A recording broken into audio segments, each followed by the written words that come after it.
Après la météo côtière la dernière fois, on va voir aujourd'hui la météo de montagne et on va découvrir la brise de montagne.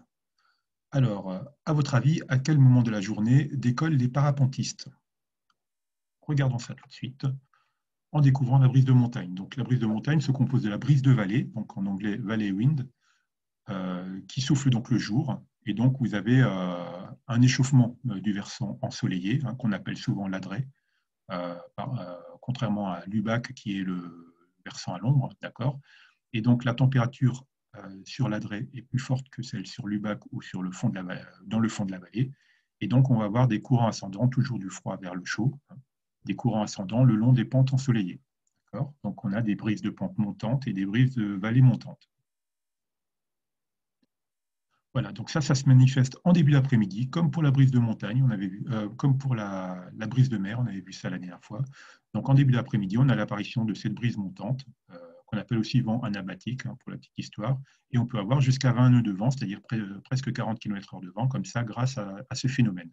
Donc c'est ce phénomène qui est utilisé par les parapentistes pour décoller. Donc pour mémoriser ça, on s'imagine que après le repas de midi, on monte sur une côte, sur une petite colline, et on se met face au vent, on sent le vent qui monte, le soleil en face, le vent qui monte, et on déplie sa voile, et on décolle comme ça en parapente. Donc, vous imaginez ça, vous fermez les yeux, et vous mémorisez cette scène, comme on avait mémorisé la dernière fois, la scène où on était face à la mer en début d'après-midi pour respirer les embruns de la brise de mer.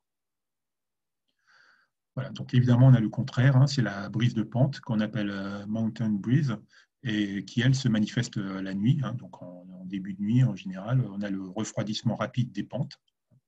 Et donc le sommet refroidit plus vite que le fond de la vallée. Et donc on va avoir des courants descendants des sommets vers les vallées. Et donc en début de nuit, apparition de la brise descendante, de pente et de vallée, qu'on appelle aussi vent katabati.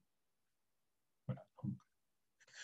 Qu'est-ce que cela nous donne comme question à l'examen? Donc, celle-ci tombée en 2014, en 2013, en 98 et qui se trouve dans la base historique de Pigayem, de Charles Pigayem. Donc, une brise de vallée se renforce là où la vallée se resserre, n'est jamais turbulente et plus forte sur les sommets, se rencontre en plaine.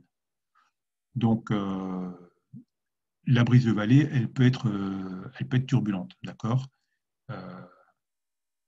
Elle est plus forte sur les sommets aussi, et elle ne se rencontre pas dans la plaine, parce que dans la plaine, on n'a pas de brise de vallée. Voilà.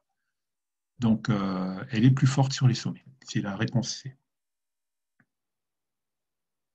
Ensuite, une brise de pente montante se forme en région côtière et de jour, côtière de nuit, montagneuse de jour, montagneuse de nuit. Donc là, c'est évidemment, on n'est pas sur la côte, hein, on est en montagne, et la brise de pente, donc montante, c'est celle qui monte, donc c'était quand on faisait du parapente, d'accord, donc c'était en début d'après-midi, donc c'est de jour. Montagneuse et de jour, c'est la réponse D. Enfin, dernière question, en montagne, un parapentiste rencontre les meilleures conditions pour du vol de pente la nuit, en début de matinée, dans l'après-midi, en fin de soirée. Donc c'est dans l'après-midi, hein, c'est après manger, on avait dit, c'est notre repère.